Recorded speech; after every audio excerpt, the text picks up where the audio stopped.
ఓం నమో వెంకటేశాయ. ఆత్మశౌచ మార్గగమ్య ఆత్మభావనాధిగమ్య గోవింద గోవింద.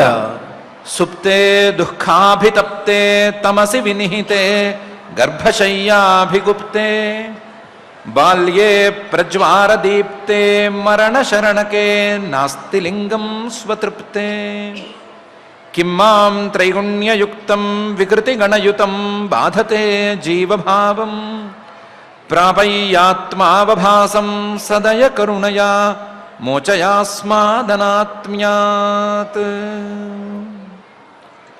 అని భూతభౌతిక ప్రపంచ నిర్మాత అఘటిత ఘటనాపటు మాయాధిష్ఠాత అయిన శ్రీనివాస పరమాత్ముని లింగ శరీరం నుంచి మోక్షాన్ని ఇవ్వవలసిందిగా ప్రార్థించుకుంటూ శ్రీశుకుల వారు ఉపదేశం చేసిన శ్రీమద్భాగవతం యొక్క అధ్యయన కార్యక్రమాన్ని ప్రారంభించుకుందాము. ప్రారంభంలో యథాప్రకారం ప్రార్థనా శ్లోకాలను చదువుకుని మంగళాచరణం చేసుకుందాం. శ్రీ గురు ప్రార్థన. గురుర్బ్రహ్మా గురుర్విష్ణు గురుర్దేవో మహేశ్వరః గురుః సాక్షాత్ పరం బ్రహ్మ తస్మై శ్రీ గురవే నమః. శ్రీనివాస ప్రార్థన. సుమనోవర పూజ్యాయ సుమనోహృదివాసినే సుమనోభిః ప్రపూజ్యాయ శ్రీనివాసాయ తే నమః. అథ సంకల్పః. శ్రీమదాదివరాహ క్షేత్రే విరాజమానస్య నిత్యశుద్ధ బుద్ధ ముక్త స్వభావస్య లీలాగృహీత విగ్రహస్య శ్రీ పద్మావతీ జానేః అనుగ్రహేణ అస్మాకం సర్వేషాం బుద్ధిశుద్ధ్యర్థం విద్యాభివృద్ధ్యర్థం భక్తిజ్ఞానవైరాగ్యాది తదనుకూల సర్వసంపత్సమృద్ధ్యర్థం శ్రీపరమేశ్వర ప్రీత్యర్థం శ్రీమద్భాగవత పాఠం కరిష్యామహే. అస్య శ్రీమద్భాగవత స్తోత్ర మహామంత్రస్య నారద ఋషిః బృహతి ఛందః శ్రీకృష్ణః పరమాత్మా దేవతా బ్రహ్మ బీజం భక్తిశక్తిః జ్ఞానవైరాగ్యే కీలకం అస్మాకం శ్రీమద్భగవత్ప్రసాదసిద్ధ్యర్థే పాఠే వినియోగః. ధ్యానం నారాయణాక్షరపరాధిగమాయ యోగ్యాం వ్యాసప్రసూతశుకశృంఖలయోపదిష్టాం సంసారమూలదలనాయ చిరాయ సేవ్యాం విద్యామిమాం విదత భాగవతాభిరామాం. శ్రీ గురుభ్యో నమః. నారద మహర్షి గారు ప్రాచీన బర్హి గారు అడిగినటువంటి 2 ప్రశ్నలకి సమాధానం చెప్తూ వస్తున్నారు. ఒక ప్రశ్న, కర్తృత్వం లేదా క్రియలను చేసేది ఎవరు, దాని యొక్క ఫలితాన్ని అనుభవించేది ఎవరు అనే విషయంలో క్లారిటీ కోసం అడిగిన ప్రశ్న. రెండవ ప్రశ్న, కర్మలు మన కంటి ఎదురకుండానే పూర్తవుతున్నప్పుడు ఆ కర్మల ద్వారా ఫలితం వస్తుంది, తర్వాత ఎప్పుడో వస్తుంది అని నమ్మటం ఎట్లా అనే ప్రశ్న. ఈ 2 ప్రశ్నలకి నారద మహర్షి గారు సమాధానాన్ని ఇస్తూ వచ్చారు. ఇవ్వటం అనేది కొంచెం విస్తృతమైన అర్థం ఉండేటట్లుగానే ఇచ్చారు. ఇచ్చి నేను నాది అనేటువంటి భావం ఉన్నంత వరకు ఈ కర్మలనేవి ఎక్కడికి పారిపోవు. ఆ నేను నాది అనేటువంటి భావం ఎక్కడ మొదలవుతోందో అక్కడ చేసిన కర్మలు నిలవుంటాయి, అక్కడే కర్మలు ఉంటాయి, అక్కడే కర్మ ఫలితాన్ని అనుభవించేటువంటి విధానం కూడా ఉంటుంది అనే విషయాన్ని తేల్చి చెప్పారు. ఈ నేను నాది అనేటువంటి భావం వదిలిపెట్టిపోయేదేమీ కాదు. నాహమ్మమేతి భావోయం పురుషే వ్యవధీయతే యావద్ బుద్ధి మనోక్షార్థ గుణవ్యూహోత్ హీనాదిమాన్ అని దాన్ని కూడా తేల్చారు. ఇదేం తొందరగా వదిలిపెట్టిపోదు, చాలా దూరం పాటు ఉంటుంది. ఎప్పుడు మొదలైందో తెలియదు, ఎప్పటికీ పూర్తవుతుందో అని మాత్రం చెప్పచ్చు. జ్ఞానం, తత్వజ్ఞానం అనేది కలిగితే పూర్తవుతుంది అని చెప్పారు. అయితే మొత్తం కథంతా 2 ప్రశ్నల సమాధానము కూడా నేను అనేటువంటి భావన దగ్గరకు వచ్చి ఆగింది. ఈ నేను నాది అనేటువంటి భావం పోతేనే ఈ కర్మలు పోయినట్లు.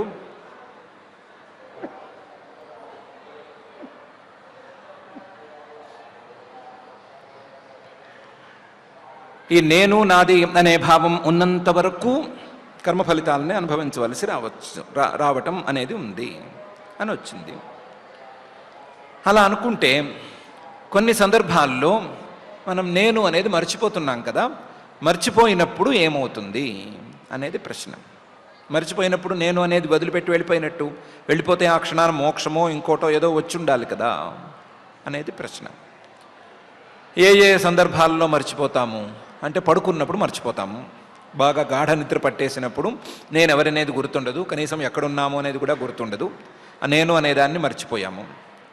అలాగే తల్లి కడుపులో ఉన్నప్పుడు ఎలా ఉంది, అప్పుడు నేను అనుకున్నామా లేదా ఎవరికీ గుర్తులేదు. ఇలాంటి సందర్భాల్లో నేను అనే భావం లేదు కాబట్టి, ఇంకా 2-3 సందర్భాలు ఉన్నాయి, వాటిల్లో కూడా లేదు కాబట్టి, అప్పుడు నేను విడిచిపెట్టి వెళ్ళింది కాబట్టి మోక్షం దక్కినట్లేనా అనేది ప్రశ్న. ఆ ప్రశ్నకి మహర్షి గారు చక్కగా సమాధానం చెప్తున్నారు. సుప్తి మూర్ఛోపతాపేషు ప్రాణాయన విఘాతతః నేహతేహమితి జ్ఞానం మృత్యు ప్రజ్వారయోరపి అని. సుప్తి బాగా నిద్రపోతున్నప్పుడు, గాఢ నిద్ర పట్టినప్పుడు, మూర్ఛ బాగా పెద్ద దెబ్బ తగిలి మూర్ఛ వచ్చినప్పుడు, అంటే స్పృహ తప్పి పడిపోయినప్పుడు, ఉపతాపేషు ఎప్పుడైనా బాగా కావలసిన వాళ్ళు, చాలా ప్రియమైనటువంటి వాళ్ళు కాలం చేస్తే తీరని దుఃఖంలో మునిగిపోయి ఉన్నప్పుడు మనిషి తనను తాను మర్చిపోతాడు అనే మాట ఉంది. సుప్తి, మూర్ఛ, ఉపతాపేషు ఈ 3 సందర్భాలలో నేహతే అహమితి జ్ఞానం. అహం అనేటువంటి జ్ఞానం న ఈహతే అంటే అంత స్ఫుటంగా తెలియదు. అలాగే మృత్యు ప్రజ్వారయోరపి, మృత్యువు, మరణం అనేది ఆసన్నమైనప్పుడు, మరణం అనేది నెత్తి మీద పడిన తర్వాత నేను అనే భావం రాకపోవచ్చు, ఎవరికి తెలియదు ఇది. ప్రజ్వారయోరపి, ఆ మరణాన్ని తెచ్చిపెట్టేటువంటి ఇంతకుముందే చెప్పిన ప్రజ్వార అనే జ్వరం అది మీద పడ్డప్పుడు కూడా ఈ నేను అనేది పోతుంది. తదాపి న ఈహతే అహమితి జ్ఞానం. అప్పుడు కూడా అహం అనేటువంటి నేను అనే భావం స్ఫుటంగా ప్రకాశించదు అనే మాట ఉంది, కానీ లేదు అనే మాట మాత్రం లేదు. అప్పుడు కూడా ఏదో లీలగా కదలాడుతూనే ఉంటుంది కొంచెంగాను, స్ఫుటంగా ప్రకాశించదు. ఎందుకు ప్రకాశించదు అంటే ప్రాణాయన విఘాతతః, ఇంద్రియాలు ఆ సమయంలో పనిచేయటం లేదు. ప్రాణాహం ఇంద్రియాలు, అయనం అవి బయటికి రావటం లేదు, అవి పనిచేయటం లేదు. ఇంద్రియాలు పనిచేసేటువంటి విధానానికి ఆటంకం కలిగింది, దానికి విఘాతం కలిగింది. ఇంద్రియాలు పనిచేసేటప్పుడు ఆయా ఇంద్రియాలతో ఏదైనా ఒక జ్ఞానం కలిగితే, ఓ నేను ఇప్పుడు వాసన పీలుస్తున్నాను అని, వాసన పీలుస్తున్నానుతో సహా, వాసనతో సహా తనను తాను కలుపుకుని నేను అని అనుకుంటాడు. అప్పుడు నేను అనే భావం స్ఫుటంగా ప్రకాశిస్తుంది. మిగతా ఇంద్రియాలతో ఏదైనా ఈ పని చేస్తూ ఉన్నప్పుడు, ఆయా పనులు చేస్తున్నప్పుడు నేను ఈ పని చేస్తున్నాను, ఆ పని చేస్తున్నాను అనుకున్నప్పుడు నేను అనే భావన స్ఫుటంగా ప్రకాశిస్తుంది. మనం అనుకున్న సుప్తి, మూర్ఛ, ఉపతాప, ప్రజ్వార, మృత్యువులు ఈ 5 సందర్భాలలోనూ ఇంద్రియాలు పనిచేయవు. సుషుప్తిలో ఇంద్రియాలు పనిచేయవు, అది మొరాయించి పడుకున్నాయి అవన్నీను. మూర్ఛలో మనస్సుతో సహా ఏమీ పనిచేయదు. అంధే తమసి ప్రక్షిప్త అని అంటాడు. పూర్తిగా చీకట్లో పడిపోయినట్టయింది, చీకటి ఏం కనిపించలేదు అని అంటాడు. ఉపతాపం, బాగా దగ్గర వాళ్ళు ఎవరైనా గనక కాలం చేస్తే వచ్చే దుఃఖంలో ఏమీ తోచదు. ఎవరొచ్చి సముదాయిస్తున్నారో, ఎవరొచ్చి ఏం మాట్లాడుతున్నారో ఏం తోచదు. ఇంద్రియాలు ఆ సమయంలో పనిచేయవు. ఈ ప్రజ్వార, మృత్యువు ఈ 2 వచ్చినప్పుడు కూడా ఇంద్రియాలు పనిచేయవు అంటున్నారు. మనకెవరికీ తెలియదు, తెలియనక్కర్లేదు. ఈ 5 సందర్భాల్లోనూ ఇంద్రియాలు పనిచేయటం లేదు. ఇంద్రియాలు పనిచేయట్లేదు కాబట్టి ఆ ఇంద్రియాల ద్వారా వచ్చే జ్ఞానంతోనే నేను అనేటువంటి భావనను బాగా అలవాటు చేసుకున్నటువంటి ఈ జీవుడికి నేను అనే భావన స్ఫుటంగా తెలియదు, కానీ లీలగా కదలాడుతూనే ఉంటుంది.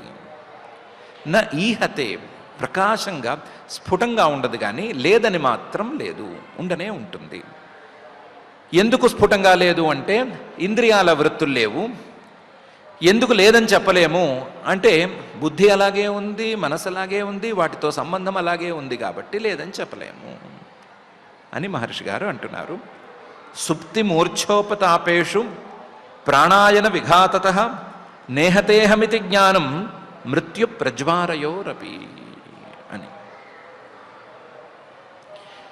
ఇంతవరకు చెప్పిన దానికి ఇప్పుడు చెప్పిన దానికి తేడా వచ్చేసినట్లుగా ఉంది. ఇంతవరకు చెప్పింది ఈ బుద్ధి అనేది ఎంతవరకు ఉంటుందో అంతవరకు అహం అనేటువంటి భావం విడిచిపెట్టి పోదు అని చెప్పారు. ఇప్పుడేమో కొంచెం మార్చి ఇంద్రియ వృత్తులతో కలిపి అని దానికి కలుపుతున్నారు. ఇది ఎట్లా అంటే వరుసగా చెప్పడంలో భాగంగా అలా చెప్పుకుంటూ వస్తున్నామే, కానీ లేదని ఎలా చెప్తాము? ఇది ఉంది అనే విషయానికి ఇంకొక ఉదాహరణ కూడా చెప్తాము. గర్భే బాల్యే ప్యపౌష్కల్యాత్ ఏకాదశ విధం తదా లింగం నదృశ్యతే యూన కుహ్వాం చంద్రమసో యథా అని. గర్భంలో శిశువు ఉన్నాడు. ఆ శిశువుకి నేను అనే భావన పరిపూర్ణంగా రాలేదు. గర్భం నుంచి బయటకు వచ్చిన తర్వాత కూడా పిల్లవాడికి బాల్యంలో నేను అనే భావన పరిపూర్ణంగా రాలేదు. ఎందుకు రాలేదు అంటే అపౌష్కల్య. నేను అనే భావన మొత్తంగా లేదు కాదు, నేను అనే భావన స్ఫుటంగా బాగా పైకి రావటానికి కావలసిన పుష్కల కారణాలు లేవు. ఈ భావన పుష్కలంగా ఎప్పుడు బయటకు వస్తుంది, ఎప్పుడు స్ఫుటంగా బయటకు వస్తుంది అంటే ఏకాదశ విధం తదా, 11 ఇంద్రియాలు బాగా బలంగా పనిచేస్తున్నప్పుడే ఇది వస్తుంది. గర్భంలో ఉన్న పిల్లవాడికి ఇంద్రియాలే సరిగ్గా పనిచేయవు. బయటికి వచ్చిన పిల్లవాడికి కొంత వయసు వచ్చేంత వరకు 11 ఇంద్రియాలు సరిగ్గా ఏమీ పనిచేయవు. అప్పటికి ఇంకా పూర్తిగా కళ్ళతో ప్రతి వస్తువును చూడగలిగిన శక్తి పిల్లవాడికి రాలేదు. అలాగే వాసనలన్నీ తెలియవు, శబ్దాలన్నీ వినిపించవు. శబ్దాల్లో ఉండేటువంటి తేడాలను ఇంకా అతను అధ్యయనం చేస్తూనే ఉంటాడు. కాబట్టి అతని ఇంద్రియాలు ఇంకా కుదురుకోవలసి ఉంది. ఆ కుదురుకునే సమయం పట్టేంత వరకు, పుష్కలంగా ఇంద్రియాలు పనిచేసేంత వరకు నేను అనే భావన ప్రకాశవంతంగా తెలియదు. ఎవరికి తెలుస్తుంది అంటే ఏకాదశ విధం యూన లింగం దృశ్యతే. కాస్త వయసు వచ్చిన తర్వాత 10+ అంటే 5 జ్ఞానేంద్రియాలు, 5 కర్మేంద్రియాలు, అలాగే మనస్సు ఇవన్నీ కూడా పనిచేయటం ప్రారంభించిన తర్వాత అప్పుడు నేను అనే భావన పూర్తిగా కుదురుకున్నట్టు అవుతుంది. అంతవరకు లింగం నదృశ్యతే యూనో యథ, అంతవరకు ఈ నేను అనే భావన స్ఫుటంగా ప్రకాశించదు. యథా కుహ్మాం చంద్రమసః, కుహ్మాం అమావాస్య రోజున చంద్రుడి కళ కనిపించదు. చంద్రుడు కొంచెం కూడా కనిపించడు. చంద్రుడు కనిపించడం అన్నంత మాత్రాన చంద్రుడు లేడు అనే మాట ఏమీ లేదు. చంద్రుడు అప్పుడు కూడా ఉన్నాడు, కానీ స్ఫుటంగా ప్రకాశించడు. అందులోనూ కుహ్మాం చంద్రకళ లైట్గా కూడా ప్రకాశించినటువంటి ఒక్క చిన్న కళతో కూడా ఒక గీత కూడా కనిపించినటువంటి అమావాస్య రోజున, ఒక బండ అమావాస్య రోజున చంద్రుడు ఏమాత్రం కనిపించడు అన్నంత మాత్రాన చంద్రుడు లేడు అని చెప్పుకోవడానికి వీల్లేదు. మరుసటి రోజే కనిపిస్తాడు, లేదా ఆ మరుసటి రోజైనా కనిపిస్తాడు. అలాగే ఈ నేను అనే భావన స్ఫుటంగా కనిపించినంత మాత్రాన లేదు అని చెప్పడానికి వీల్లేదు. దానికి కావాల్సిన పుష్కల కారణాలు లేవు. ఇప్పటికీ పుష్కల కారణాలు వచ్చినప్పుడు వయసుకు వచ్చినటువంటి మనుషులకి స్ఫుటంగా అది తెలుస్తుంది అని మహర్షి గారు అంటున్నారు. గర్భే బాల్యేప్యపౌష్కల్యాత్ ఏకాదశ విధం తదా లింగం నదృశ్యతే యూనః కుహ్వాం చంద్రమసో యథా అనే ఈ శ్లోకంలో. కాబట్టి ఈ నేను అనే భావనేమి విడిచిపెట్టిపోవట్లేదు. కొన్ని సందర్భాలలో అది కనిపించనట్లుగా ఉంటుంది, కొన్నిసార్లు బాగా స్ఫుటంగా కనిపిస్తోంది, కొన్నిసార్లు మరుగున పడిపోతోంది, కొన్నిసార్లు ఆగినట్లుంటోంది. ఎలా ఉన్నా సరే నేను అనే భావన విడిచిపెట్టిపోవటం లేదు. ఆ భావన ఉన్నంత వరకు ఈ సంసారం అనేది తొలగేది కాదు అని మహర్షి గారు చెప్పారు. చెప్పిన దానికి ఒక ఉపసంహారం లాగా, అర్థే హ్యవిద్యమానేపి సంసృతిర్న నివర్తతే ధ్యాయతో విషయానస్య స్వప్నే అనర్థాగమో యథా అని ఇంతకుముందు తాను చెప్పిన శ్లోకాన్నే తిరిగి చెప్తున్నారు. అర్థే హ్యవిద్యమానేపి, జీవుడు నేను అనే భావనతో అనుభవించేటువంటి భోగాలకి తప్పనిసరిగా వస్తువు ఉండాలి అనే నియమమేమీ లేదు. అర్థే అవిద్యమానేపి, అది లేకపోయినా సరే సంసృతిర్న నివర్తతే, ఈ సంసార భోగం అనేది విడిచిపెట్టిపోదు. ఎలా విడిచిపెట్టిపోకుండా ఉంటుంది? స్వప్నే అనర్థాగమో యథా, కలలు కంటున్నప్పుడు అందులో కనిపించేటువంటి వస్తువులు లేకపోయినా ఎలా కనిపిస్తున్నాయో, వాటి ద్వారా సుఖదుఖాలు ఎలాగైతే కలుగుతున్నాయో అలాగే ఈ సంసారం వలన కూడా కలుగుతుంది. కాకపోతే కావలసిందల్లా ధ్యాయతో విషయాన్నస్య, ఆయా విషయాలను ఈ జీవుడు చూడాలి, వాటిని ఆలోచించుకోవాలి, ఆలోచించుకుని వాటితో కలవాలి. కలిస్తే సంసారం అనేది ఏర్పడిపోతుంది. ఆ కలిసిన విషయాలు నిజంగా ఉన్నాయా లేవా అనే పరీక్ష అక్కర్లేదు. ఉన్నా లేకపోయినా జీవుడు కలుపుకోగలడు, కలుపుకుని వాటితో ఏవో ఒక భోగాలను అనుభవించగలడు. ఆ భోగాలను అనుభవించడానికి కావలసినటువంటి నేను అనే భావన ఇతనికి చక్కగా ఉంది, వేళ్ళు అనుకుని ఉంది. అది ఉన్నంత వరకు ఇది జరుగుతూనే ఉంటుంది అని చెప్పిన శ్లోకాన్నే అర్థే హ్యవిద్యమానేపి సంసృతిర్న నివర్తతే ధ్యాయతో విషయానస్య స్వప్నే అనర్థాగమో యథా అని మహర్షి గారు చెప్తున్నారు. కేవలం జీవుడి తాలూకు సంసారానికే ఈ నేను అనే భావన మూలం అని భ్రమపడేరు. అంతేకాదు, అసలు జీవుడు అనేవాడు రావాలి అంటేనే, జీవుడు అనేటువంటి పదం ఉనికిలోకి రావాలి అంటేనే ఈ అహం అనేటువంటి భావన కావాలి అని పై శ్లోకంలో చెప్తున్నారు. ఏవం పంచవిధం లింగం త్రివృత్ షోడశ విస్తృతం ఏష చేతనయా యుక్త జీవ ఇత్యభిధీయతే అని. ఏవం, ఈ విధంగా నేను అనే భావనను మనం ఎస్టాబ్లిష్ చేసుకున్నాం కదా, ఇది పంచవిధం. నేను అనేటువంటి భావన లేదా నేను అనేటువంటి భావనకు మూలమైనటువంటి లింగ శరీరం లేదా మనస్సు అనేది పంచవిధం, 5 తన్మాత్రలతో తయారైనది. శబ్దస్పర్శ రూపరసగంధ తన్మాత్రలు 5 ఉంటే ఆ 5 తన్మాత్రలతో తయారైంది పంచవిధం. లింగం సూక్ష్మమైనటువంటి శరీరం కాబట్టి లింగియతే, కొంచెం సూక్ష్మంగా ఆలోచిస్తేనే తెలుస్తోంది కాబట్టి లింగం అని దీనికి పేరు.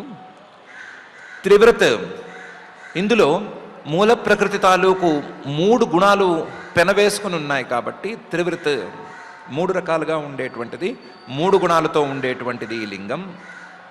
షోడశ విస్తృతం, తన ప్రభావాన్ని ప్రకృతి తాలూకు 16 పరిణామాలకు కూడా పంచినటువంటి లింగం ఇది.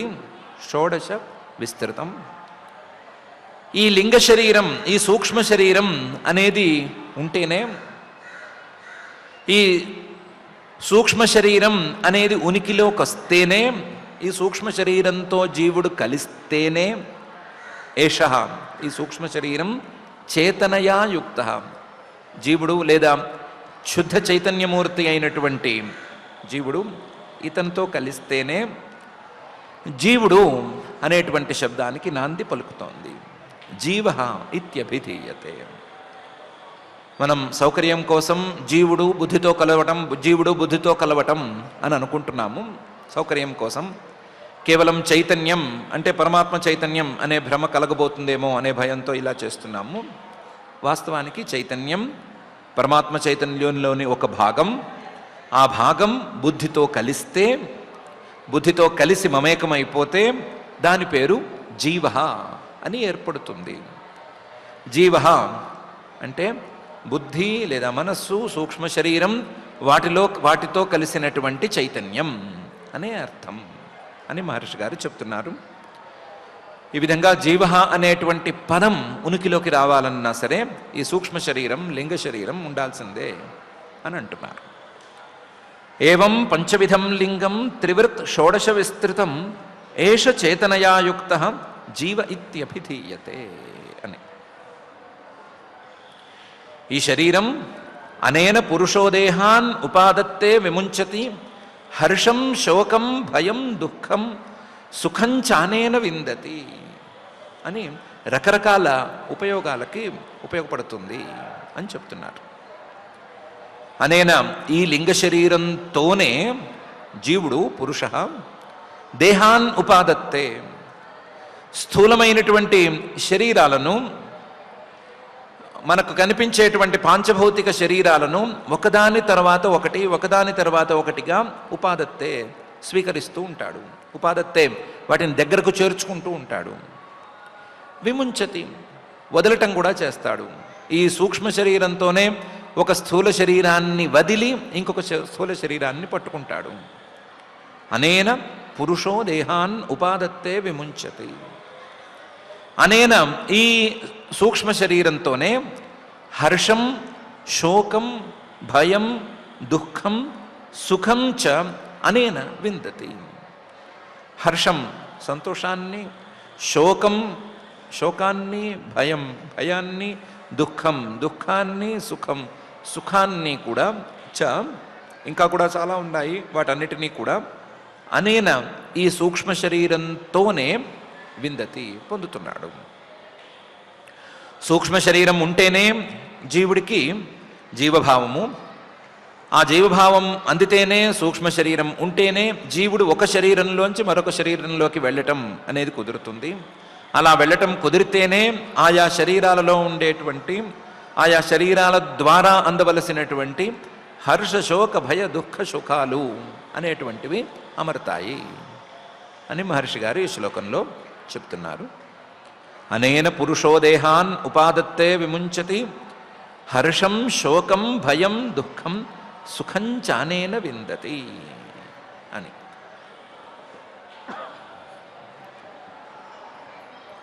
ఈ విషయంలో ఒక చిన్న స్పష్టత రావలసి ఉంది. జీవుడు సూక్ష్మ శరీరంతో ఒక శరీరం నుంచి మరొక శరీరానికి వెళుతున్నాడు అంటే, ఈ శరీరాన్ని విడిచిపెట్టి ఇంకొక శరీరానికి వెళ్ళే లోపల, ఇంకో శరీరంలోకి చేరే లోపల మధ్యలో ఏమైనా వ్యాక్యూమ్ ఉందేమో అని చాలామందికి భ్రమ. మధ్యలో శరీరం లేకుండా కొంతకాలం ఉండవలసి వస్తుంది అని భ్రమ. ఆ భ్రమతో వచ్చే సందేహాలు చాలానే ఉన్నాయి. వాటిని కాదనటానికి ఒక చిన్న స్పష్టత ఇవ్వవలసి ఉంది అని మహర్షి గారు పై శ్లోకంలో మొదలు పెడుతున్నారు. యథా తృణజలూకేయం నాపయాత్యపయాతి చ న త్యజేన్ మ్రియమాణోపి ప్రాగ్ దేహాభిమతిం జనః అనే శ్లోకంలోనూ పై శ్లోకంలోనూ దీనికి సమాధానం చెప్తున్నారు. యథా ఏ రకంగానైతే తృణజలూక గడ్డి మీద తిరిగేటువంటి ఒక రకమైన చీమ లేదా పురుగు,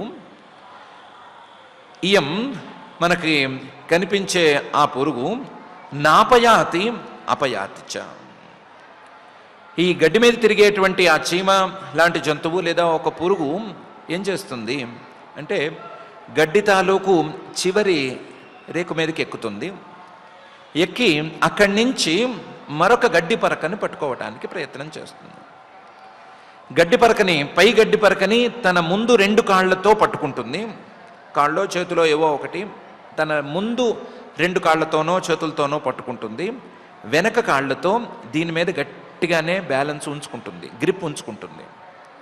వెనక కాళ్ళతో ఈ పాత గడ్డి పరకని పట్టుకునే, ముందు కాళ్ళతో కొత్త గడ్డి పరకని గట్టిగా పట్టుకోవటానికి ప్రయత్నం చేస్తుంది. ఇప్పుడు ఈ తృణజలూక అంటే ఈ గడ్డి పురుగు పాత గడ్డి పరకని విడిచినట్ట విడవనట్లా? అంటే 4 కాళ్ళతో పట్టుకోవటమైతే అది విడిచిపెట్టినట్లు. 2 కాళ్ళు వదిలేసి పై గడ్డి పరక మీద పెట్టింది కాబట్టి అది విడిచిపెట్టినట్లే అని చెప్పచ్చు. లేదు ఏదో ఒక సంబంధం ఉంటే పట్టుకున్నట్లే అని అనుకుంటే వెనక 2 కాళ్ళతో పట్టుకుని ఉంది కాబట్టి పట్టుకునే ఉంది, విడవలేదు అని చెప్పచ్చు. నాపయాతి అని కూడా చెప్పచ్చు. వెనక కాళ్ళతో పట్టుకుంది కాబట్టి నాపయాతి ఇంకా వదలలేదు అని చెప్పచ్చు. అపయాతిచ 4 కాళ్ళతోనూ పట్టుకుని ఉండలేదు కాబట్టి అపయాతి పై గడ్డి పరకను పట్టుకుంది అని కూడా చెప్పచ్చు. యథా తృణజలూకేయం నాపయాత్యపయాతిచ, అలాగే న త్యజేన్ మ్రియమాణోపి ప్రాగ్ దేహాభిమతిం జన. మరణకాలంలో మ్రియమాణ, మరణకాలంలో ఉండగా, మరణం అనేది సంభవిస్తూ ఉండగా, మ్రియమాణోపి ప్రాగ్ దేహాభిమతిం, తన యొక్క వదిలిపెడుతూ ఉన్నటువంటి లేదా వదిలిపెట్టవలసి వచ్చినటువంటి శరీరం మీద ఉండే అభిమానాన్ని పూర్తిగా వదులుకోలేడు. గడ్డి పురుగు వెనక కాళ్లతో పట్టుకున్నట్లుగా తన శరీరం మీద ఇంకా నేను అనే భావనను ఉంచుకునే ఉంటాడు. ప్రాగ్దేహాభిమతిం జన న త్యజేత్, ఆ క్షణంలో కూడా విడిచిపెట్టడు. యథా తృణజలూకేయం నాపయాత్యపయాతి చ న త్యజేన్ మ్రియమాణోపి ప్రాగ్దేహాభిమతిం జన. ఇంకా అవలేదు. యావదన్యం న విందేత వ్యవధానేన కర్మణాం మన ఏవ మనుష్యేంద్ర భూతానాం భవభావనం అనేది దాని తర్వాతి మాట. నత్యజేన్ మ్రియమాణోపి ప్రాగ్దేహాభిమతిం జన కదా. ఆ సమయంలో కూడా తన పూర్వదేహాభిమానాన్ని పూర్తిగా విడిచిపెట్టలేదనుకున్నాం కదా. ఎప్పటి వరకు విడిచిపెట్టడు అంటే యావత్ అన్యం నవిందేత, పై కొత్త దేహాన్ని ఎంతవరకు పొందడో, పై కొత్త దేహం మీద ఎంతవరకు నేను అనేటువంటి అభిమానం సూక్ష్మంగానైనా ప్రారంభం కాదో అంతవరకు పాత దేహాన్ని విడిచిపెట్టడు. యావత్ అన్యం నవిందేత వ్యవధానేన కర్మణం. ఈ ప్రక్రియ అనేది ఎప్పుడు జరుగుతుంది? పాత శరీరం మీద నేను అనే అభిమానం కట్టయిపోవటం, కొత్త శరీరం మీద నేను అనేటువంటి అభిమానం ప్రారంభం అవ్వటం అనే ప్రక్రియ ఎలా జరుగుతుంది అంటే వ్యవధానేన కర్మణ. పాత దేహంలో ఫలితాలను అనుభవించవలసినటువంటి కర్మలన్నీ పూర్తయిపోతే దాని మీద అభిమానం తొలగిపోతుంది. కొత్త దేహంలో కొత్తగా ఫలితాలను అనుభవించవలసినటువంటి కర్మలు పని మొదలు పెడితే నేను అనే భావం మొదలవుతుంది. ఈ రెండిటికీ కూడా ఈ కర్మలే కారణం. ఏ రెండిటికి? పూర్వదేహం మీద అభిమానం తొలగటం, కొత్త దేహం మీద అభిమానం ప్రారంభం కావటం అనే రెండిటికి కూడా ఈ కర్మలే కారణం. యావదన్యం నవిందేత వ్యవధానేన కర్మణ. మరి ఈ కర్మలు ఎక్కడున్నాయి? మనసులో ఉన్నాయి, సూక్ష్మ శరీరంలో ఉన్నాయి. కాబట్టి మన ఏవ మనుష్యేంద్ర, ఈ మనస్సే భూతానాం భవభావనం. భూతానాం జీవులకి, ఆ మనస్సును అంటుకున్నటువంటి అంటిపెట్టుకుని ఉన్నటువంటి జీవులకి భవభావనం, సంసారాన్ని కలుగజేస్తోంది. ఏ విధంగా చూసినా ఈ మనస్సే కలుగజేస్తోంది. ఈ జీవుడు ఒక శరీరాన్ని విడిచి మరొక శరీరానికి వెళ్ళాలన్నా ఇదే మనస్సు పనికొస్తోంది. ఏ శరీరంలో ఏ భోగాన్ని అనుభవించాలన్నా ఇదే శరీరం పనిచేస్తోంది, సూక్ష్మ శరీరం.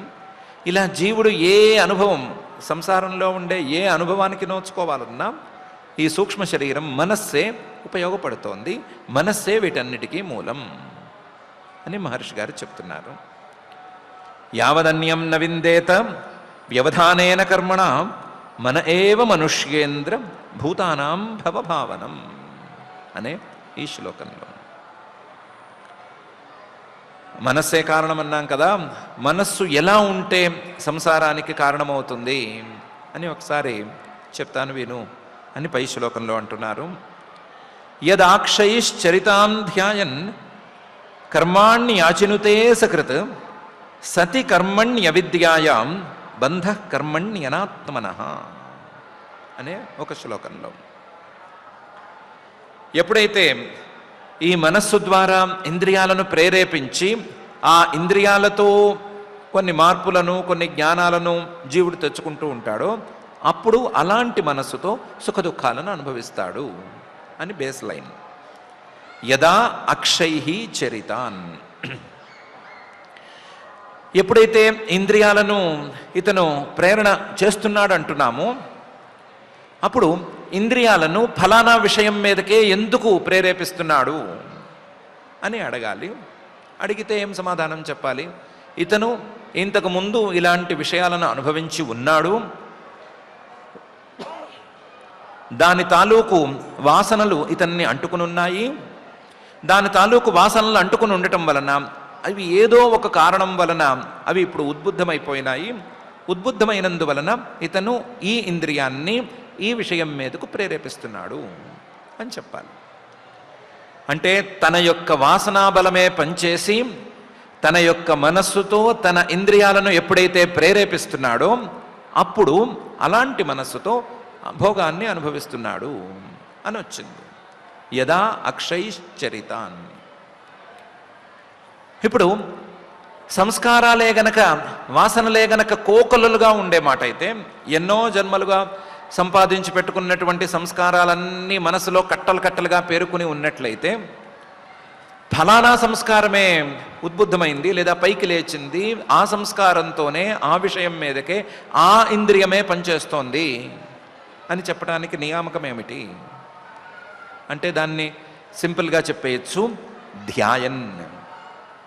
ఏ విషయాన్ని గురించి అయితే ఆలోచిస్తూ ఉంటాడో ఆ విషయం తాలూకు సంస్కారాలు వాసనలు ఒకసారి పైకి లేస్తాయి, అంతే కదా.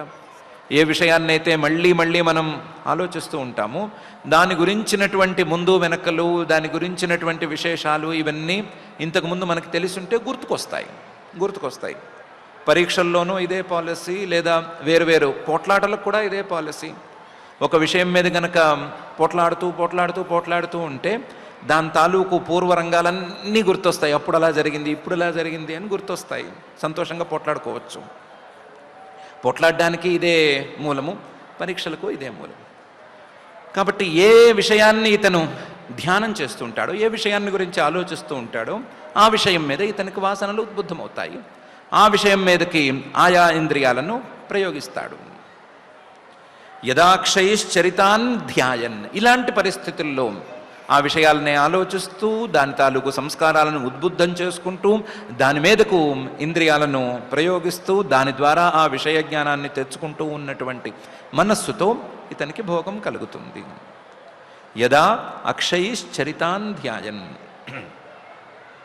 ఇది జ్ఞానేంద్రియాల తాలూకు వ్యవహారం అయితే కర్మేంద్రియాల తాలూకు వ్యవహారం ఎలా ఉంటుంది అంటే, ఏ ఇంద్రియాన్ని ఏ కర్మేంద్రియాన్ని ఏ విషయం మీదకు ప్రేరేపణ చేసుకుంటాడో, ఏ కర్మలైతే ఏ క్రియలనైతే ఆ కర్మేంద్రియం ద్వారా చేయిస్తాడో ఆ కర్మేంద్రియం ద్వారా వచ్చినటువంటి ఆ క్రియల ద్వారా ఆ మనస్సుతో కూడిన ఆ జీవుడు ఫలితాన్ని అనుభవిస్తాడు. అలాంటి స్థితిలో ఉండే మనస్సుతో భోగాన్ని అనుభవిస్తాడు. కర్మాణి ఆచినుతే. దీనికి కూడా దగ్గరగా ఇదే వ్యవహారము. ఈ కర్మలు చేయాలన్నా ఇదే వాసన కారణమవుతుంది, ఇదే సంస్కారం కారణమవుతుంది. ఈ కర్మలకు కూడా ఇదే విషయ ధ్యానం కారణమవుతుంది. అయితే కర్మలలో ఇంకొంచెం ఎక్కువగా ఉంది, అసకృత్ కర్మాణ్యాచినుతే. ఒకే పని మళ్ళీ చేస్తూ ఉంటే దాని యొక్క సంస్కారం పెరుగుతూ ఉంటుంది. సంస్కారం పెరిగిన కొద్దీ ఆ కర్మల మీద కర్మేంద్రియాలు మళ్ళతూ ఉంటాయి. కర్మాణ్యాచినుతే అసకృత్. ఇలా జ్ఞానేంద్రియాలను కర్మేంద్రియాలను ప్రేరేపిస్తూ మనస్సు ఎప్పుడు ఉంటుందో అప్పుడు మనస్సు భోగానికి పనికొస్తుంది. ఆ మనస్సుతో భోగం అనేది జరుగుతుంది. వీటన్నిటికీ మూలంగా సతి కర్మణి, ఆ మనస్సులో ఈ భోగం తాలూకు భోగానికి కావలసినటువంటి ఆ జీవుడు చేసుకున్నటువంటి శుభాశుభ కర్మ ఉండి తీరాలి. సతి కర్మణి. ఈ శుభాశుభ కర్మలు ఉండాలి అంటే అవిద్యాయాం, ఆ జీవుడికి నేను అనేటువంటి భావన ఉండకూడదు. నేను ఎవరిని, నేను చైతన్యమూర్తిని లేదా నేను శుద్ధ చైతన్య స్వరూపుణ్ణి అనేటువంటి భావన ఉండకూడదు. అవిద్య అనేది ఉండాలి. సతి కర్మణి అవిద్యాయాం. ఇవన్నీ చూస్తే భోగం భోగం భోగం అని అనుకుంటున్నాం, కానీ ఇది భోగం కాదు. సతి కర్మణ్యవిద్యాయాం బంధ, ఇది బంధం అవుతుంది. ఎలాంటి బంధం? అనాత్మన కర్మణి బంధ. అనాత్మన, తాను కానటువంటి దేహము మనస్సు ఏదో ఒకటి చేసేటువంటి కర్మలతో జీవుడు తనను తాను బంధించుకోవటం అనేటువంటి బంధం అవుతుంది. అనాత్మన కర్మణి బంధ, ఇదే బంధం అవుతుంది. భోగం అనేదో పరిచయం కోసం చెప్పే మాటే కానీ అసలు ఇది బంధం. ఈ బంధానికి కూడా మనసే మూలం. మనస్సు గనక ఈ స్థితిలో ఉంటే ఇంద్రియాలను ప్రేరేపిస్తూ తనలో ఉండేటువంటి సంస్కారాలను ఉద్బుద్ధం చేసుకుంటూ విషయాలను ఆలోచించుకుంటూ లేదా క్రియలను మళ్ళీ మళ్ళీ చేసుకుంటూ ఆ క్రియల తాలూకు సంస్కారాలను ఉద్బుద్ధం చేసుకుంటూ గనక మనస్సు ఉండిపోతే ఈ మనస్సు బంధ కారణం అవుతుంది అని కూడా మహర్షి గారు ఈ శ్లోకంలో చెప్తున్నారు. యదాక్షైశ్చరితాన్ ధ్యాయన్ కర్మాణ్యాచినుతే సకృత్ సతి కర్మణ్యవిద్యాయాం బంధ కర్మణ్యనాత్మన.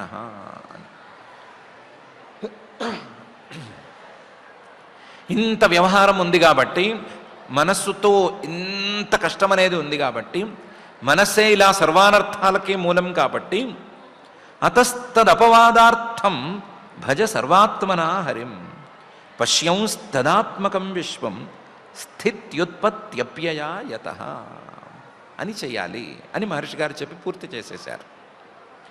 అతః ఇంతవరకు చెప్పింది బాగా అర్థం చేసుకున్నావు కదా. ఇంతవరకు చెప్పింది మనస్సే అన్నిటికీ మూలం. ఒట్టి మనస్సును నిందించి కూడా ఉపయోగం లేదు. మనస్సుతో జీవుడు కలవటం అనేదే వీటన్నిటికీ మూలం. మనస్సుతో జీవుడు కలవటం వలనే, ఆ కలవటానికి అజ్ఞానాన్ని వాడుకోవటం వలనే ఇలా జరుగుతోంది కాబట్టి అతః తదపవాదార్థం, మనస్సుతో కలిసినటువంటి జీవుణ్ణి విడదీయటం కోసం, జీవుణ్ణి విడదీయటానికి వీలుగా ఆ అజ్ఞానాన్ని పోగొట్టుకోవటం కోసం, మనస్సుతో వచ్చే కష్టాలను రానివ్వకుండా ఉండటం కోసం భజ సర్వాత్మన హరిం, ఆ మనస్సుతోనే ఆ మనస్సు చేసేటువంటి విషయాల మీదకు వెళ్ళటం అనే పని పెట్టుకోకుండా సర్వాత్మన హరిం భజ. నీ యొక్క మనసులోని సకల శక్తులు ఒడ్డి సర్వాత్మన సర్వభావాలతోనూ శ్రీహరినే సేవించుకో. మనస్సుకు అలవాటైనటువంటి విషయాల మీదకు వెళ్ళటం అనేటువంటి అలవాటుకు వ్యతిరేకంగా భజ సర్వాత్మన హరిం, ఆ శ్రీహరిని సర్వభావాలతోనూ సేవించుకో. అలా సేవించుకుంటూ ఏం చూసినా సరే అది శ్రీహరి యొక్క రూపం, శ్రీహరి యొక్క స్వరూపం అనే దృష్టిలో చూసుకుంటూ పోతే పశ్యన్ తదాత్మకం విశ్వం, ఈ విశ్వం, ఈ విశ్వాన్ని చూడటం లేదా ఈ ప్రపంచాన్ని చూడటం మనస్సుకు అలవాటైపోయింది కదా. ప్రపంచాన్ని చూసేందుకు ఇంద్రియాలను తోసేయటం అనేది అలవాటైంది కదా. చూడని పర్వాలేదు, కానీ చూసేటప్పుడు అది శ్రీహరి యొక్క రూపం, శ్రీహరి యొక్క రూపం అని చూసేసుకో. పశ్యన్ తదాత్మకం విశ్వం, ఇలా చూస్తే గనక తదపవాద, ఈ మనస్సుతో వచ్చేటువంటి కష్టాలన్నీ తొలగిపోతాయి. శ్రీహరిని ఈ ప్రపంచ రూపంగా ఎలా చూసుకోవాలి అని మాత్రం ప్రశ్నించొద్దు. స్థిత్యుత్పత్త్యప్యయా యతః, ఈ ప్రపంచం ఎక్కడి నుంచి పుట్టింది, ఈ ప్రపంచం ఎక్కడ నిలుస్తోంది, ప్రపంచం మళ్ళీ ప్రళయం వస్తే ఎక్కడ మునిగిపోతుంది అనేది ఆలోచించుకో. ఆలోచించుకుంటే ఈ స్థిత్యుత్పత్త్యప్యయా, సృష్టి స్థితి ప్రళయాలు ఈ మూడు ఆ శ్రీహరి ద్వారానే, పరమాత్మ ద్వారానే ఏర్పడుతున్నాయి. కాబట్టి ఆ పరమాత్మే ఈ ప్రపంచం మొత్తానికి, ఈ విశ్వం మొత్తానికి కారణం. కారణానికి కార్యానికి తేడా అనేది లేదు. బంగారంతో చేసిన ఆభరణం బంగారమే అయినట్లుగా శ్రీహరి ద్వారా వచ్చినటువంటి ఈ ప్రపంచమంతా శ్రీహరి యొక్క రూపమే, శ్రీహరే అనే భావన చేసుకో. అలా భావన చేసుకోగా మనస్సుతో వచ్చేటువంటి కష్టాలన్నీ తొలగుతాయి అని మహర్షి గారు అతస్తదపవాదార్థం భజ సర్వాత్మనా హరిం పశ్యన్ తదాత్మకం విశ్వం స్థిత్యుత్పత్త్యప్యయా యతః అనే ఈ శ్లోకంలో అంటున్నారు. అని చెప్పి ఇంత విస్తృతంగా తాను చేసినటువంటి ఉపదేశాన్ని నారద మహర్షి గారు ఇక్కడికి పూర్తి చేసేశారు. తర్వాత ఏం జరిగింది అనే మాటని మైత్రేయ ఉవాచ, మైత్రేయ మహర్షి గారు చెప్తున్నారు. భాగవత ముఖ్యో భగవాన్ నారదో హంసయోర్గతిం ప్రదర్శ్య హ్యము మామంత్ర్య సిద్ధలోకం తతో గమత్ అని. భాగవత ముఖ్య, భగవద్భక్తులలో కల్లా చాలా ప్రధానుడైనటువంటి భగవాన్ నారద, అతి పూజనీయుడైన ఈ నారద మహర్షి గారు భగవద్భక్తుల సంఘంతోనే జ్ఞానం వస్తుంది అని చెప్పిన వాళ్ళలో అతి ముఖ్యుడైనటువంటి భగవద్భక్తుడైన నారద మహర్షి గారు హంసయోర్గతిం, హంసయో జీవుడు ఈశ్వరుడు అనే ఇద్దరు హంసల యొక్క గతిం స్వరూపాన్ని ప్రదర్శ్య ఈ ప్రాచీన బర్హి మహారాజు గారికి చూపించి అము మామంత్ర్య, ఆయన్ని చెప్పి ఒప్పించి నేను ఇంక బయలుదేరుతాను, నా పని అయిపోయింది, నేను చెప్పదలుచుకున్న మాటలు చెప్పేశాను అని చెప్పి సిద్ధలోకం, తానుండేటటువంటి బ్రహ్మలోకానికి తతః అక్కడి నుంచి అగమత్ వెళ్ళిపోయాడు. వచ్చినవాడు వచ్చినట్లే ఉపదేశం చేశాడు. ఉపదేశం పూర్తవుతూనే తన దారి తాను చూసుకున్నాడు. భాగవత ముఖ్యో భగవాన్ నారదో హంసయోర్గతిం ప్రదర్శ్య హ్యముమామంత్ర్య సిద్ధలోకం తతో గమత్ అని మైత్రేయ మహర్షి గారు చెప్తున్నారు. మరి ఈయన ఉపదేశం చేశాడు అనేది సరిపోదు. ఈయన చేసిన ఉపదేశాన్ని, నారద మహర్షి గారు చేసిన ఉపదేశాన్ని ప్రాచీన బర్హి గారు అర్థం చేసుకున్నారా అంటే అర్థం చేసుకున్నారు. ప్రాచీన బర్హి రాజర్షి ప్రజాసర్గాభిరక్షణే ఆదిశ్య పుత్రాన్ అగమత్ తపసే కపిలాశ్రమం అని చెప్తున్నారు. ప్రాచీన బర్హి రాజర్షి, ప్రాచీన బర్హి గారు ఆయన రాజర్షి, రాజుల్లో కల్లా ఋషి లాంటివాడు, చాలా గొప్పవాడు ఆయన. ప్రజాసర్గాభిరక్షణే పుత్రాన్ ఆదిశ్య, నారద మహర్షి గారు చెప్పిన ఉపదేశం, దాని సారం అర్థమైంది. నారద మహర్షి గారైతే నువ్వు ఇలా కాలక్షేపం చేయొద్దు, నీకు కరిగిపోతోంది ఆయుస్సు అని చెప్పి బెదిరించారు కూడాను. అందుకని అప్పటికప్పుడు మంత్రుల్ని పిలిపించి నా మాటగా తపస్సు చేసుకుని తిరిగి నా పిల్లలు వస్తే చెప్పండి, ప్రజాసర్గాభిరక్షణం. ప్రజాసర్గం అంటే సంతానాన్ని కనటము, సంతానాన్ని కని తమ తర్వాత సంప్రదాయాన్ని వాళ్ళకి అందించటం అనేటువంటి పనులు చూడాలి. వాళ్ళకి అదొక పని ప్రజాసర్గం. అలాగే అభిరక్షణం, ప్రజా అభిరక్షణం. వాళ్ళు రాజులు కాబట్టి వాళ్ళు తమ ప్రజల్ని సరిగ్గా సంరక్షించుకోవాలి అని నా మాటగా వాళ్ళకి చెప్పండి అని చెప్పి ప్రజాసర్గాభిరక్షణే పుత్రాన్ ఆదిశ్య. వాళ్ళు వచ్చేంత వరకు ఎదురు చూస్తే సరిపోదు. వాళ్ళు వెళ్ళిందేమో తపస్సుకి, అది ఎప్పుడు పూర్తవుతుందో ఎవరికీ ఎరుకలేదు. అందువల్ల వాళ్ళకి నా మాటగా చెప్పండి అని మంత్రులకి చెప్పి తపస్సే తాను కూడా తపస్సు కోసం కపిలాశ్రమం అగమత్. కపిలాశ్రమం అనే పేరు కలిగినటువంటి గంగాసాగర సంగమానికి వెళ్ళిపోయాడు. గంగాసాగర సంగమానికి కపిలాశ్రమం అని పేరుంది ఇప్పుడు కూడాను. అక్కడికి వెళ్ళిపోయాడు. వెళ్ళేటప్పుడు పిల్లలకి మాత్రం ఒక మాట చెప్పించాడు, మీరు ఈ సంతానాన్ని కనాలి, అలాగే ప్రజలను పాలించాలి అని చెప్పించాడు.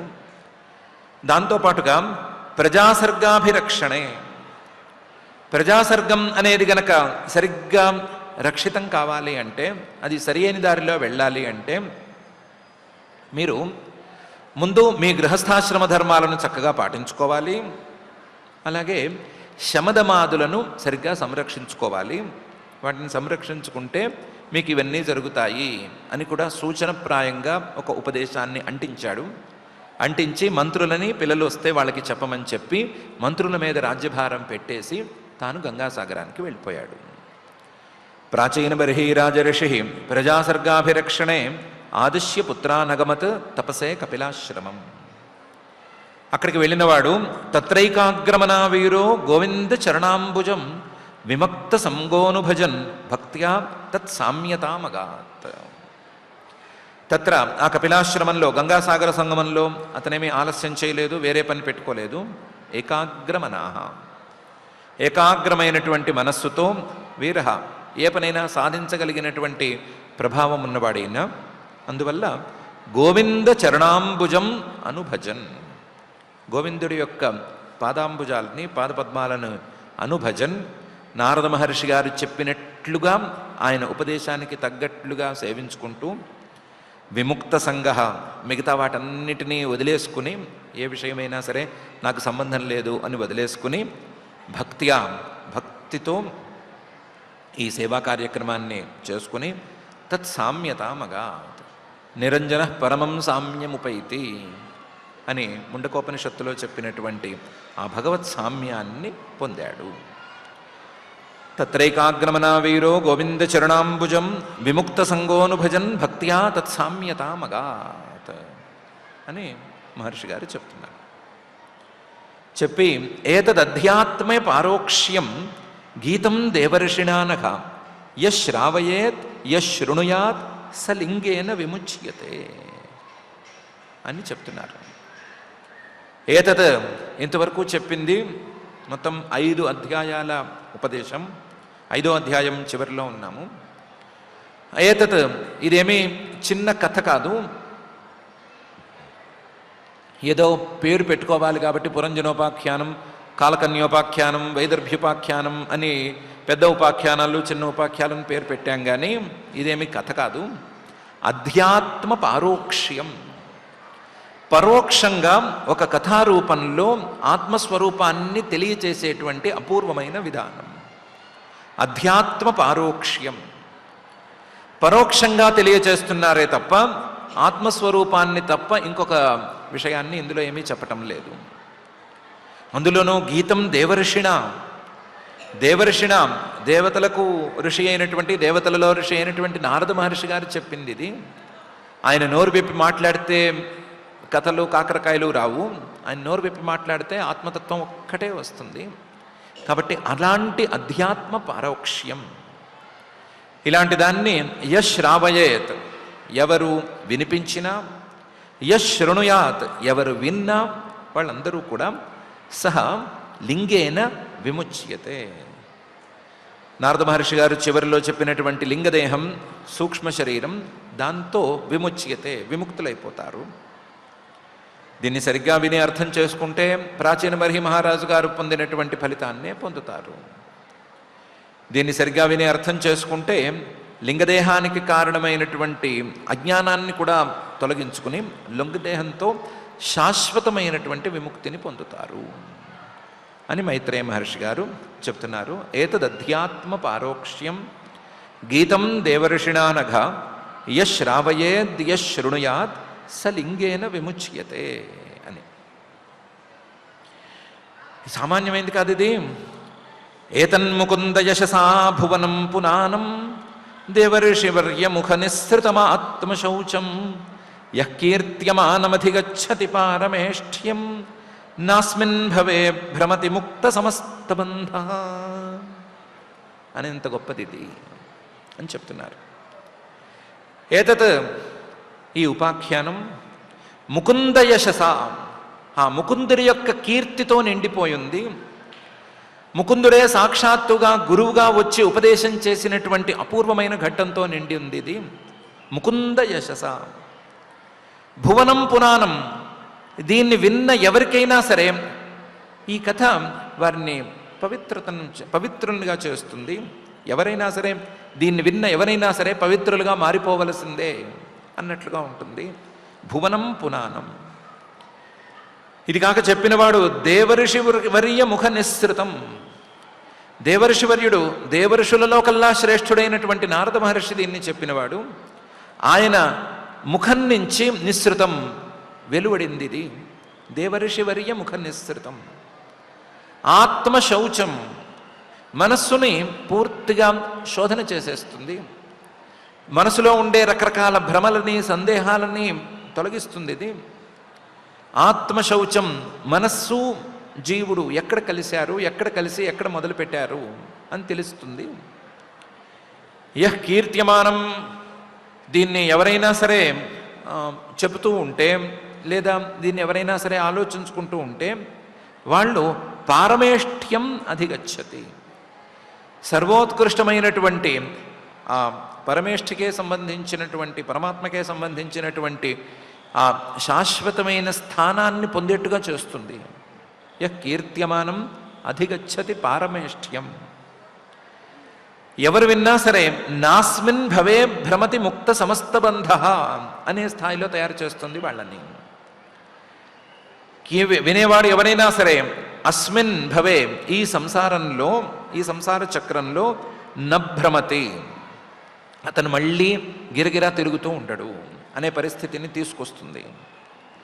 వినేవాళ్ళు ఎవరైనా సరే ముక్త సమస్త బంధ, తన మనస్సుతోనూ మనస్సు ద్వారా వచ్చినటువంటి స్థూల శరీరంతోనూ ఇంద్రియాలతోనూ భోగాలతోనూ విషయాలతోనూ కర్మలతోనూ అన్నిటితోనూ బంధం అనేది తొలగిపోయేట్లుగా చేస్తుంది. ముక్త సమస్త బంధగా వినేవాడు మారిపోయేటట్లుగా ఈ ఉపాఖ్యానం తయారు చేస్తుంది. అలాంటి గొప్ప ఉపాఖ్యానం ఇది. ఏతన్ ముకుంద యశసా భువనం పునానం దేవర్షివర్య ముఖ నిస్సృతం ఆత్మశౌచం యః కీర్త్యమానం అధిగచ్చతి పారమేష్ఠ్యం నాస్మిన్ భవే భ్రమతి ముక్త సమస్త బంధ అని మైత్రేయ మహర్షి గారు చెప్తున్నారు. ఇంకా కూడా ఆగక అధ్యాత్మ పారోక్ష్యమిదం మయాధిగతం అద్భుతం ఏవం స్త్రియాశ్రమ పుంస ఛిన్నోముత్ర చ సంశయ అని చెప్తున్నారు. అధ్యాత్మ పారోక్ష్యమిదం, ఈ ఉపాఖ్యానం పరోక్షంగా ఆత్మస్వరూపాన్ని తెలియ చెప్పేటువంటి ఉపాఖ్యానం. పరోక్షంగా స్థూలంగా ఉన్నప్పుడు ఒక కథలాగా నడుస్తూ సూక్ష్మంగా అందులో చెప్పవలసినటువంటి అంతర్లీనమైన అంశాలను చెప్పేటువంటి ఒక విచిత్రమైన ప్రక్రియ. అధ్యాత్మ పారోక్షమిదం అద్భుతం, అద్భుతమైన ప్రక్రియ. వినేవాళ్ళు కథ అనుకుంటూ దీన్ని గుర్తుపెట్టుకుంటే వినేవాళ్ళకి బోరు కొట్టనివ్వకుండా కథలాగా ముందు నడిపించేసేసి కథ అన్నట్లుగా ఉండి ఆ కథలోని ప్రతి అంశాన్ని వాళ్ళు గుర్తుపెట్టుకున్నప్పుడు అందులో కథలోని ప్రతి అంశం ద్వారాను చెప్పవలసినటువంటి అంశాన్ని చెప్పేటువంటి అపూర్వమైన అద్భుతమైన ప్రక్రియ ఇది. అధ్యాత్మ పారోక్షమిదం అద్భుతం మయా అధిగతం. ఇలాగోలా నాకు దాన్ని తెలుసుకునే అవకాశం దక్కింది.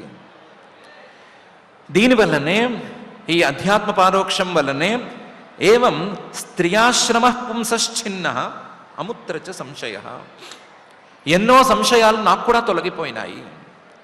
ఎలాంటి సంశయాలు తొలగిపోయినాయి? స్త్రియాశ్రమ పుంస చిన్న, గృహస్థాశ్రమమే అన్నిటికీ గొప్పది, అన్నిటికంటే గొప్పది అని కర్మ ప్రస్తావనల్లో చెప్పేటువంటి మాటల విషయంలో నాకుండే సందేహం తొలగిపోయింది.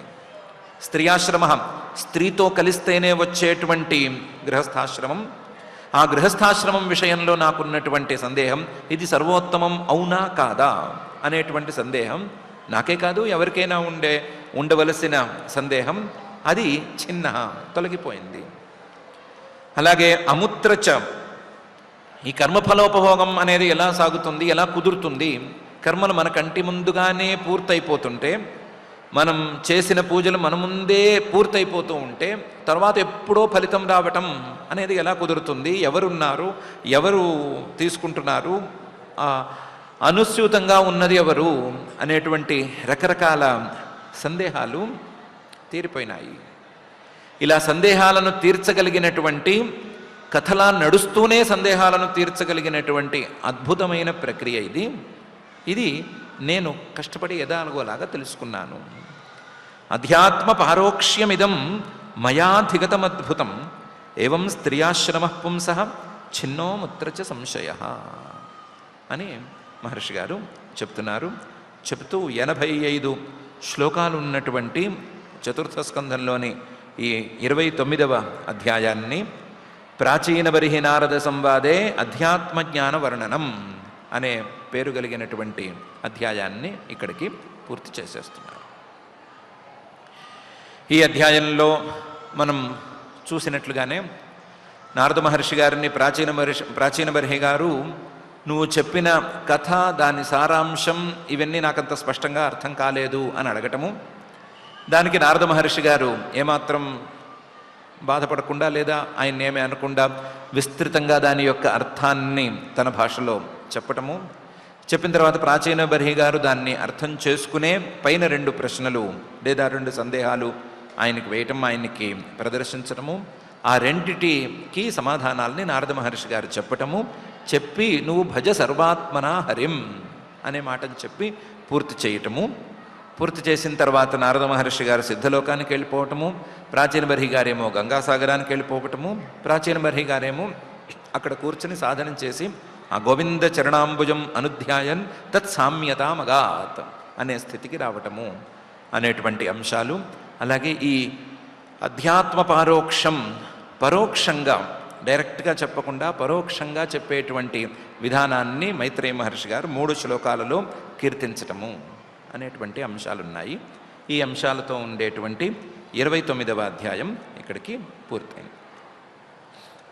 పైన జరగబోయేది ఉంది. పైన ఈ ప్రాచీన బర్హి గారి పిల్లలు ప్రచేతసులు తపస్సులో కూర్చునున్నారు కదా, 10,000 ఏళ్ల పాటు తపస్సు చేస్తున్నారు కదా, వాళ్ళు తపస్సు చేస్తున్న వాళ్ళు సిద్ధిని పొందారా లేదా అనేటువంటి అంశం పై 2 అధ్యాయాల్లో ఉంది. అందులో కూడా చాలా విశేషాలు ఉన్నాయి. దానికంటే ముందు ప్రాచీన బర్హి గారికి నారద మహర్షి గారు చేసినటువంటి ఉపదేశం, పురంజనోపాఖ్యానం అనే ప్రసిద్ధి కలిగినటువంటి ఉపదేశం ఇక్కడికి ఇది పూర్తయింది. ఈ పురంజనోపాఖ్యానాన్ని మనం స్థూలంగా కథారూపంగా నారద మహర్షి గారు ఏ విధంగా స్థూలంగా ఒక అర్థం వచ్చేటట్లు చెప్పారో ఆ అర్థంతో చూసుకున్నాము. సూక్ష్మంగా కూడా నారద మహర్షి గారు దాని యొక్క వివరణను ఇచ్చిన తర్వాత ఈ అర్థాల్లో ఈ పదాలు వాడాము అని చెప్పిన తర్వాత పరోక్షంగా ఆత్మస్వరూపాన్ని తెలియచేశాను అని ఆయన చెప్పిన తర్వాత మహర్షి గారు మైత్రేయ మహర్షి గారు కూడా చెప్పిన తర్వాత అందులో అంతర్లీనంగా ఉండే సూక్ష్మంగా ఉండేటువంటి అర్థాలు ఏమున్నాయి అని ఒక్కొక్క శ్లోకాన్ని తీసి చూసుకోవాల్సిన అవసరం మనకి ఉంది. కాబట్టి రేపటి నుంచి ఒక్కొక్క శ్లోకం యొక్క అర్థాన్ని మనం వివరంగా మళ్ళీ సూక్ష్మ అర్థాలతో చూసుకుంటూ మళ్ళీ ఇంకొకసారి పురంజనోపాఖ్యానంలోని మొదటి 4 అధ్యాయాలను మనం అధ్యయనం చేసుకుందాము. అయితే అధ్యయనం చేయటానికి మధ్యలో చిన్న విఘ్నం లాంటిది ఉన్నట్లుంది. ప్రసారాల్లో ఉండేటువంటి సమయంలోని మార్పుల ప్రకారం 17వ తారీఖు నుంచి 21వ తారీఖు వరకు 6 గంటల నుంచి 6:30 వరకే మనకు సమయం, అరగంటే సమయం ఉంది.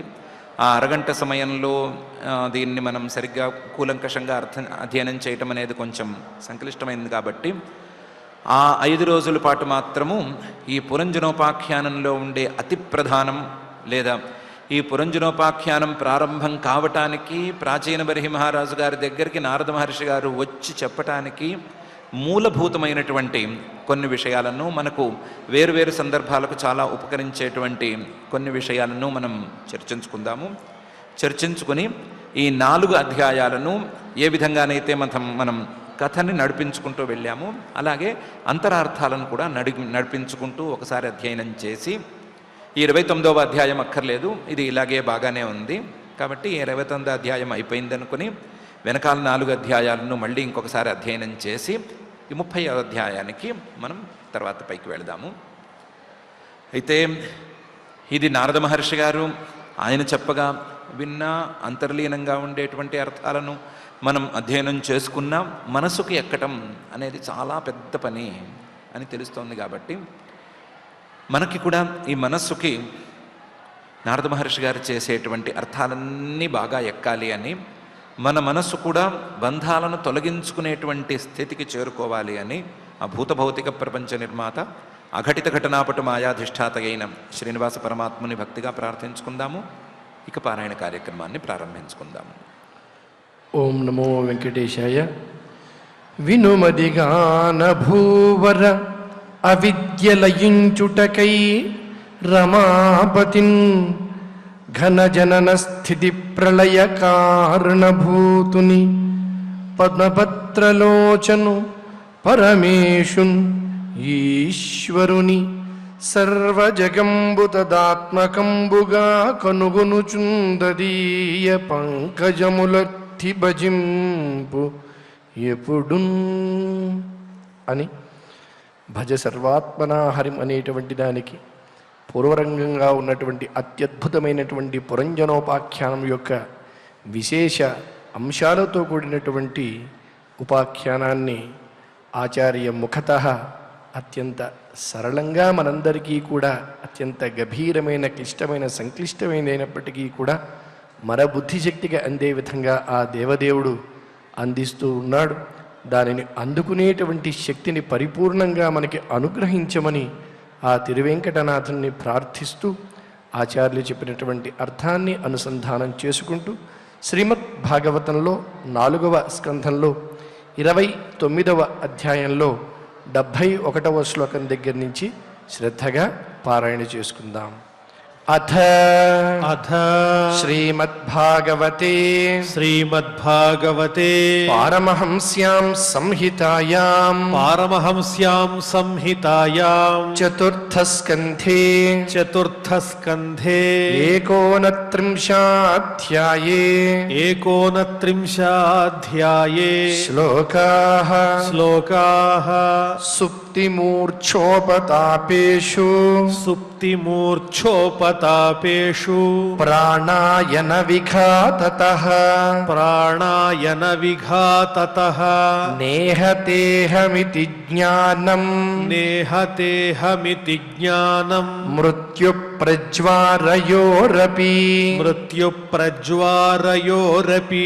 గర్భే బాల్యేప్యపౌష్కల్యాత్ ఏకాదశవిధం తదా లింగం న దృశ్యతే యూనః కుహ్వాం చంద్రమసో యథా అర్థే హ్యవిద్యమానేపి సంసృతిర్న నివర్తతే ధ్యాయతో విషయానస్య స్వప్నేనర్థాగమో యథా ఏవం పంచవిధం లింగం త్రివృత్ షోడశ విస్తృతం ఏష చేతనయా యుక్తో జీవ ఇత్యభిధీయతే అనేన పురుషో దేహాన్ ఉపాదత్తే విముంచతి హర్షం శోకం భయం దుఃఖం సుఖం చానేన విందతి యథా తృణజలోకేయం నాపయాత్యపయాతి చ నత్యజేన్మ్రియమాణోపి ప్రాగ్దేహాభిమతిం జనః యావదన్యం న విందేత వ్యవధానేన కర్మణ కర్మణాం వ్యవధానేన కర్మణాం మన ఏవ మనుష్యేంద్ర భూతానాం భవభావనం యదాక్షైశ్చరితాన్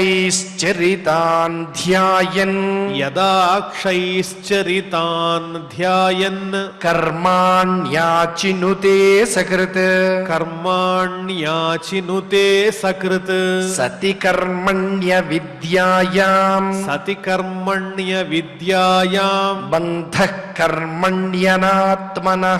బంధః కర్మణ్యనాత్మనః అతస్తదపవాదార్థం భజ సర్వాత్మనా హరిం పశ్యంస్తదాత్మకం విశ్వం స్థిత్యుత్పత్తప్యయాయతః మైత్రేయ ఉవాచ భాగవతముఖ్యో భగవాన్ నారదోహంసయోర్గతిం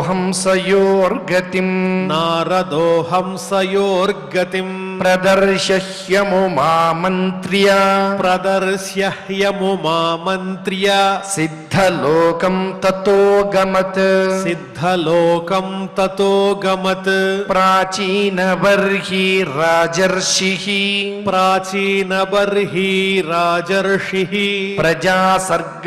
ప్రజాసర్గాభిరక్షణే ఆదిశ్యపుత్రా నగమత్ తపసే కపిలాశ్రమం తత్రైకాగ్రమనావీరో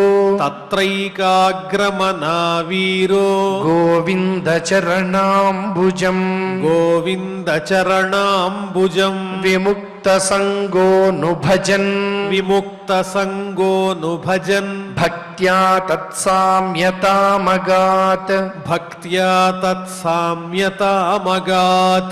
ఏతదధ్యాత్మపారోక్ష్యం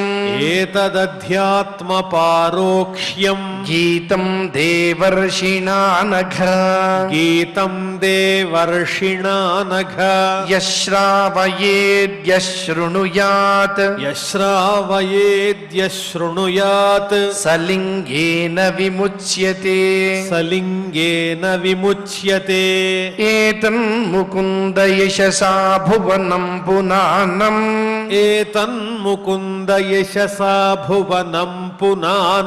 దేవర్షివర్యముఖ నిస్సృతమాత్మశౌచం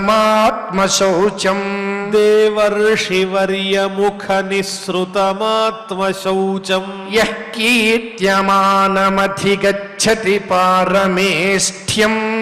కీర్త్యమానమధిగచ్చతి పారమేష్ఠ్యం నాస్మిన్ భవే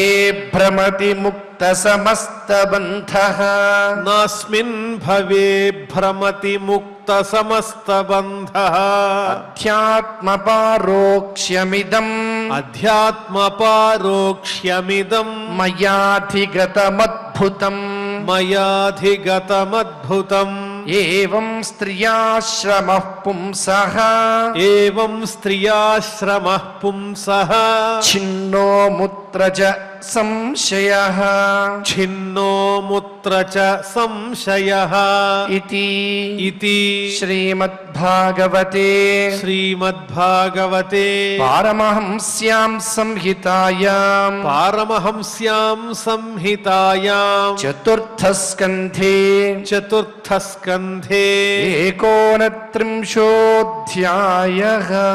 ఏకోనత్రింశోऽధ్యాయః పారాయణ కార్యక్రమాన్ని భక్తి శ్రద్ధలతో పరిపూర్ణం చేసుకున్నాం.